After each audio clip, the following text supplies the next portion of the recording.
Si l'Afrique est autonome en manioc, en revanche, il y a un élément phare de la cuisine qui reste encore largement importé, c'est le riz. Chaque année, l'Afrique en importe 20 millions de tonnes.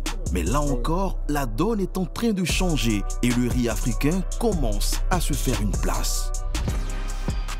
À N'Djamena, depuis quelques années, ce paquet de riz a fait irruption sur les marchés et les supermarchés. Sa particularité, il est produit au Tchad et il trône fièrement à quelques mètres seulement des concurrents importés de Chine ou d'Inde. Il est produit dans une rizière à 20 km seulement de la capitale tchadienne. Comment évolue le travail? Le travail évolue bien. Est-ce qu'il y a de l'eau? J'en dispose même pas assez. Et les engrais de la dernière fois, tu as utilisé? Hadji Zamto est venu évaluer l'avancée de sa production. C'est l'un des principaux challengers du riz asiatique. Il faut toujours veiller à enlever les mauvaises herbes. Par exemple, ici, on voit que c'est touffu. Il faut minutieusement nettoyer le champ. La qualité de son riz en dépend. Et il sait que s'il veut rivaliser, ce sera un argument de taille.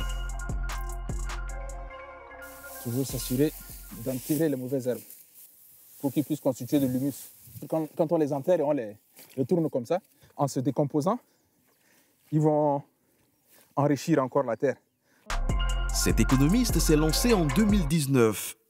Le riz, c'est la 4e céréale la plus consommée dans le pays. Savoir que nous produisons du riz ici au Tchad et qu'on est obligé d'importer du riz de l'Asie, et c'est incompréhensible. Donc voilà, on peut le faire ici, les gens le font déjà, on peut le faire encore mieux. Pour le moment, seulement 5% de la consommation de riz est couverte par la production locale. Car dans les rayons, le riz tchadien est beaucoup plus cher. Celui d'Hadji coûte plus cher que le riz thaïlandais par exemple. Mais son argument, c'est la qualité. Il faut reconnaître que les coûts que nous avons ici sont plus importants. Parce que nous produisons sur des petites échelles. Chacun produit avec les moyens qu'il a. Au final, le prix de revient pour le petit producteur local est plus élevé et le prix par rapport au riz importé est plus grand. Et voilà, nous ne sommes pas compétitifs en matière prix, mais en matière qualité, nous sommes vraiment compétitifs. Hadji prévoit de récolter ici 12 tonnes cette année. Il est plutôt en bonne santé, ça se passe plutôt bien.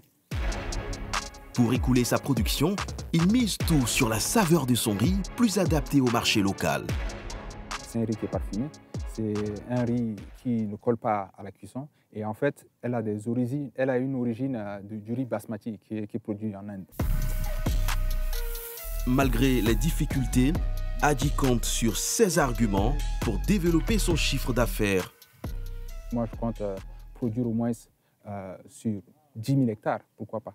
Parce que l'espace, il y en a, mais c'est juste les ressources et c'est juste la planification de ce développement-là de zones rizicoles qui manque. Malgré les efforts des producteurs, pour l'instant, le riz importé reste majoritaire dans nos marchés et nos supermarchés. Mais la demande est là. Avec le temps un jour, pourra-t-il suivre le chemin du poulet et du manioc pour permettre au continent d'être autosuffisant en riz ?